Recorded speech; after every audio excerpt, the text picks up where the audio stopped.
Hello men and gentle ladies, and also crazy ladies, because today is all about Crazy Joe. And yes, Crazy Joe is in fact a lady, which apparently surprises a lot of people. But that isn't the only thing that people get wrong when it comes to Crazy Joe, because like me, many people have misunderstood this event for a long time. So in this video, I'm going to try to break it down. So most people, and this very much includes me, assumed that Crazy Joe was a defensive event, where Crazy Joe arrives at your city with her troops, attacks your cities, and you have to defend against her using defensive heroes. Nope. Apparently not. Crazy Joe is actually an event where we do the attacking. We do not defend at all against Crazy Joe. We attack Crazy Joe. And our cities do not burn because we were defeated by Crazy Joe.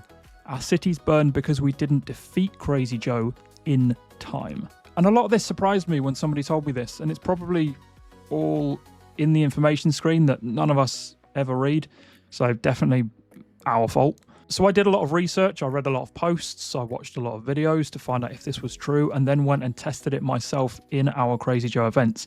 And I came to realise that it was in fact true. And shout out to all the people that helped me to understand this, and particularly people who made very helpful guides, people like Tonton that helped me to understand this event even better and go and apply it properly in the alliance that I'm in right now.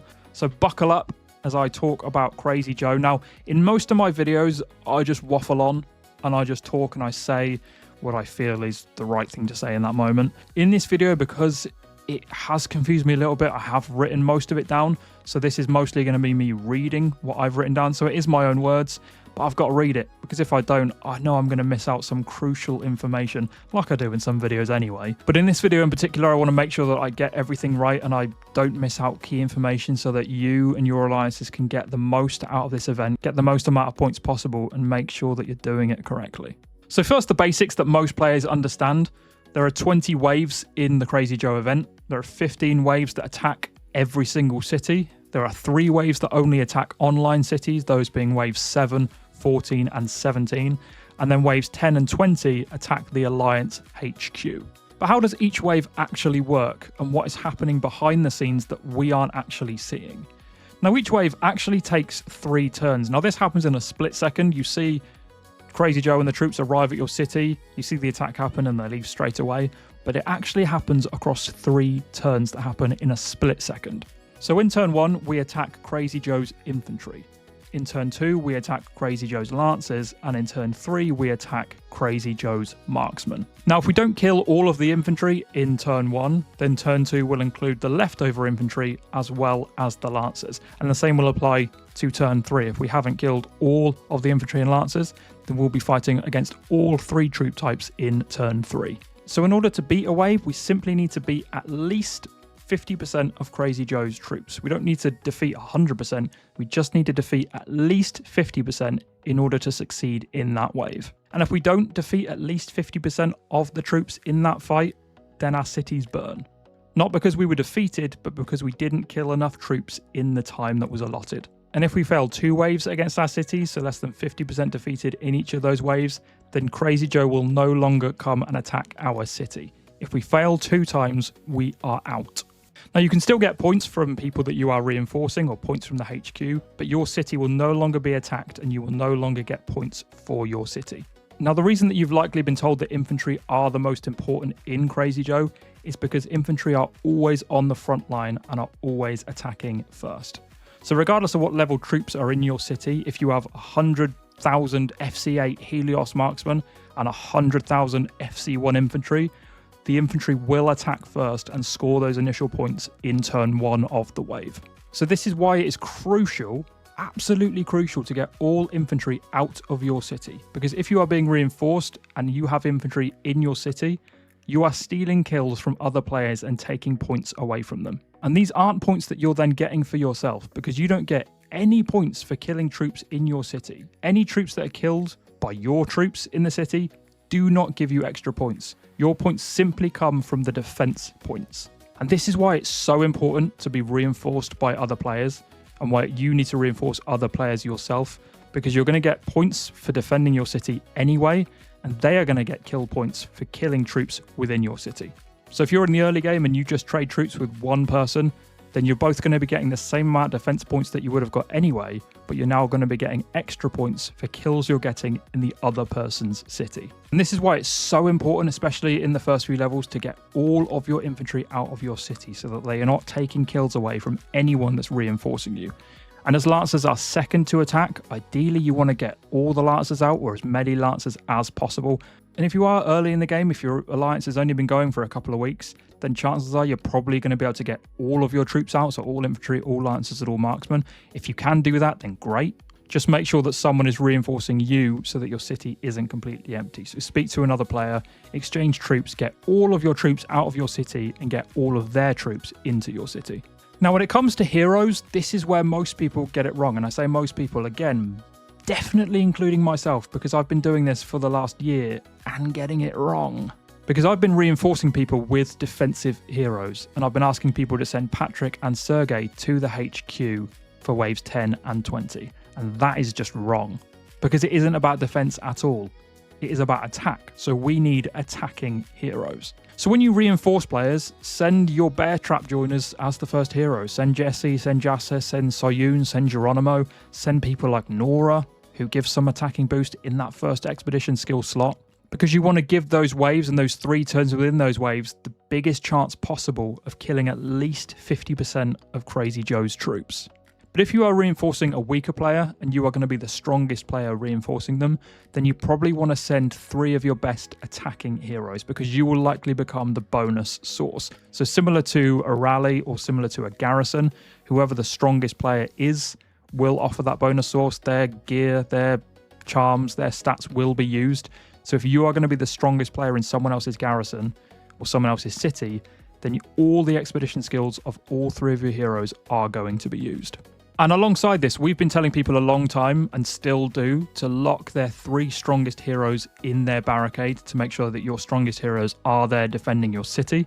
But if a stronger player does reinforce you and becomes the bonus source, then you effectively become a joiner in your own city. So what you want to make sure that you do when you barricade heroes in your city is make sure that whoever is in the very first slot does have an attacking skill for their first expedition skill. Because you may be the bonus source, you may be the one bringing those stats, but on the off chance that you're not because somebody stronger reinforces you, at least the hero that you now use effectively as a joiner is helping. And this is where it does get a bit complicated, because in the last time that we did Crazy Joe, I left my 3 strongest heroes in my city because I thought I was going to be the strongest player there. I realized somebody else reinforced me who had stronger stats, and my first hero, I can't even remember who my first hero was, but they didn't offer an attacking stat, and I ended up burning because I wasn't actually contributing much to that garrison.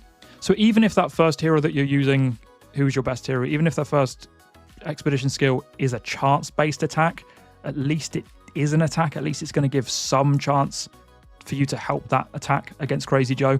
So my advice is still to use your 3 best heroes, because you can't always guarantee who is going to be reinforcing you. If you see a player reinforce you that you know is much stronger and that you know is going to be the bonus source, then sure, you can send your other heroes out and make sure that your first hero is somebody like Jesse, Jasser, or Soyun. But if you're not sure, just make sure that that first hero does offer some kind of attack.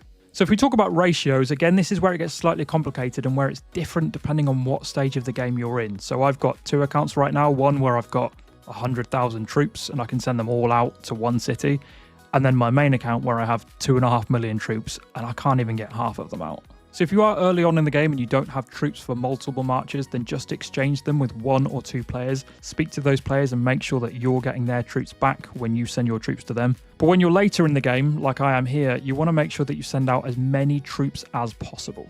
And especially for those earlier waves, you want to reinforce players with all of your infantry. You want all of your infantry out of your city so that you're not stealing kills, but you also want all of your infantry in other people's cities so that you're getting kills there. And in the early rounds, the fight against Crazy Joe is fairly easy, so your infantry should be able to defeat Crazy Joe. So infantry are so important in this event, particularly for those first 10 or so levels. But after wave 10, after that first wave that hits that HQ, things are going to get slightly more difficult, and that's where lancers will become slightly more important. Because your infantry won't be able to defeat Crazy Joe as easily and will need support from lancers who have that stronger attack and who will attack second. They will still attack before the marksman, which is why they are more important initially. So this is where you can get a bit tactical, but you do need to be careful. So if you only send infantry out, if you send 100% infantry to all of the people because you have that many infantry and you can send 6 full marches of 100% infantry, then consider when you're waiting for wave 10, recalling some of your marches from other people and sending out some lancers. This way it just gives you more of a chance of beating those waves and having a better chance of making sure those cities survive. So consider sending out 70% infantry and 30% lancers, just so that as those levels get more difficult, you've got more lancers that are going to be better at attacking and give you more chance to defeat Crazy Joe. So if you're like me and you've got 700,000 infantry and you can't just send 100% infantry out and you have to send some lancers out anyway, it's not much of a problem because everyone that I'm reinforcing has some lancers from me anyway. But if they don't, then it may be a good idea to switch them out. And because certain waves take longer to arrive, particularly wave 10, it takes a couple of minutes for it to arrive and even trigger. And then also waves 7, 14 and 17, they do take a bit longer when they're targeting online players. It does give you a little bit of time to rearrange your troops. So if you are reinforcing people close to you and you do have some time and you are going to be able to do it effectively, then do consider changing the composition of the people you're reinforcing. You can go and have a look at the battle report. So if you go and have a look at my battle report now, I mean, I'm missing half of this event, so people in my alliance are probably going to be fairly annoyed. If you go to our Crazy Joe report, you can see the people that you're reinforcing and it tells you the loss rate. So it tells you how many of the troops you defeated. So you can see in this one, we've defeated 100% of the troops. If you look at some of them and the number goes down and it's looking like 80%, these we're all doing absolutely fine with. But if there are some that are looking a bit precarious and you're only defeating 80% and that percentage is going down, then do consider recalling some of your infantry and sending some lancers or even some marksmen to help with those attacks. But please be careful when you do this, because I've seen some people time this horribly, where they recall their troops to send them back, but they don't send them back in time. So while their intentions are good to have more lancers and more marksmen there to help those players, they've actually just taken troops away, which has resulted in these players burning. So if you are going to do this, make sure you time it effectively. If you're worried about not being able to time it well, just don't do it. It's just not worth the risk. So if you do this, make sure that when you send the troops back, you're sending it with the same hero again. You're still using the correct hero in that first slot, and all you're doing is changing that troop composition. And just make sure you're not missing any of those waves and you're reinforcing them in time. Now, if cities in your alliance aren't burning, if you're getting to wave 20 and no cities are burning, then you don't really need to bother with this. But the later levels you do in Crazy Joe, the more difficult it becomes. So if cities are starting to burn around 16, 17, 18, then do consider the next Crazy Joe changing your tactics slightly and recalling and sending out more lancers and more marksmen. Now, waves 7, 14 and 17 only target online players, and these waves are slightly more difficult, but they do offer you more points. So if you are online for Crazy Joe and you're reinforcing a number of players and some of the players you're reinforcing aren't online, then again, do consider recalling for these waves and sending it to players that are online. It's going to give you more points, it's going to give you more personal points, more alliance points. But please, if you do this, remember to send them back to where they were before. Again, I've seen people do this a lot, where they get frustrated because someone who said they were online, turns out they're not going to be online, and they recall right before wave 7, they send them to somebody else who is online, and then they don't bring them back. So the player that they were initially reinforcing burns because they no longer have enough troops. And I get that people want to score as many points as possible, so it's definitely not a problem to recall your troops and to send them to people that are online. Definitely do that. It's going to improve your score. It's going to help your alliance score better. Definitely do it. But please make sure you send them back to exactly where they were with the same heroes. Now, the last main thing to talk about is the HQ, and this is slightly different because in the HQ, you need 100% marksman. Not 80%, not 99%, 100% marksman. Now, the reason we don't do this when we're reinforcing cities is because everyone has a lot of infantry and has a lot of lancers, so those are always going to attack first anyway. But in the HQ, you can send only marksmen to make sure that in those 3 turns of that wave, you are giving yourself the best chance possible to win. The marksmen in this game are your primary damage dealers. They are your main damage source. If you can control it and make sure that they are the only ones attacking, you're gonna have a greater chance to beat Crazy Joe. And remember, in this event, Crazy Joe isn't attacking us. I know it seems like it's attacking us because we get injured troops, so people think we're getting attacked. We aren't. We are doing the attacking. We don't need infantry and lancers in that HQ because all we are doing is attacking. So similar to a rally, similar to a garrison, similar to pretty much any other situation in the game, you need your strongest player who has the biggest capacity and the best stats to send their 3 best attacking heroes. It's going to be very similar to the heroes they use in Bear Trap. It may be slightly different because this game, and this is where it does get confusing, because although we're not being attacked and we aren't technically defending, because we're in a garrison, certain skills are triggered. So a hero like Molly, who has, if we can go and have a look at Molly now, Molly, who has a widget that gives you a skill of defender troops lethality. Yes, we're not defending, but because we're in a garrison, the game technically counts it that way. So using a hero like Molly as one of your 3 strongest is going to give the overall boost to defender troops lethality for everyone in the garrison. And Hector is also incredible because he gives so many boosts to different types of attack, to infantry and to marksman, so he is incredible. So my advice would be, if you're at this stage of the game, for the strongest player to use Molly, Hector, and then probably just their best marksman hero, so whatever stage you're at. So if it was me, I mean, my widgets aren't really worked for either of those people, but if it was me, I would use Hector, Molly, and Gwen. But really, you're focusing on attack. So whoever that strongest player is, whoever your rally lead is, make sure that they send their 3 strongest heroes, but particularly their 3 strongest attacking heroes. All those heroes that give those attacking boosts. So anything that boosts attack and lethality are a must for the person who is the bonus source in the garrison. And for everyone else, send your joiner heroes for Bear Trap. Send Jesse, send Jassa, send Soyun. If for some reason you don't have them available, you can send somebody like Nora or somebody like Flint. Not particularly ideal, but they're still going to give you some boost to attack against Crazy Joe's infantry or lancers. But your best options are really your Jesse, Jassa, Soyun, and Geronimo. So it's similar to joining a Bear Trap rally. Every single joiner needs to offer that boost to attack because all we are doing against Crazy Joe is attacking. Now, our alliance has a limit of 85,000 when we join the HQ. This is always scary when this comes up, so many red lines. But we go to the HQ and you can see that we've got a marker on there right now that says 101,000 shooters or 101,000 marksman. Translation's always weird in this game. And just send Jesse or Raina. For me, it can be any of the Bear Trap joiners, so they can send Soyun, they can send Jassa. It's absolutely fine. We just want to make sure that everyone who joins, or all those 4 skills that are triggered from those joiners, is going to boost that attack. And all they send is 100% marksman. You give yourself the best chance of defeating Crazy Joe in those 3 turns of wave 10 and of wave 20. All you want is marksman. If anyone sends even 1 infantry, even 1 lancer, that is going to attack first. And we had it recently where somebody sent more infantry and they got more points. They got the most points. They got more than anyone. But it's because in that first turn, they were the only ones doing the attacking. Their infantry focused on the attack completely on their own, while the marksman waited for their turn.